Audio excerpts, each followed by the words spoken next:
क्या औरत नमाज की इमामत कर सकती है? अस्सलाम वालेकुम रहमतुल्लाहि व बरकातुहू।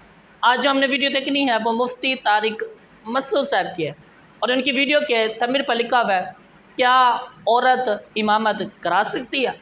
तो बहुत ही अहम सवाल है। तो आइए बगैर टाइम से के बगैर इस वीडियो को शुरू करते हैं और इस सवाल का जवाब जानते हैं।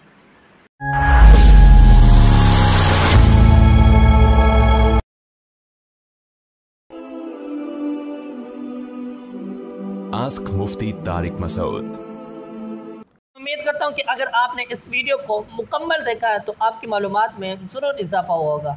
तो इस तरह की मज़ीद मसाइल की और बयान की और बेशुमार मालूमात की वीडियो देखने के लिए आप इस चैनल के साथ जुड़े रहें। तो अगली वीडियो में मिलते हैं, तब तक के लिए अल्लाह हाफिज़।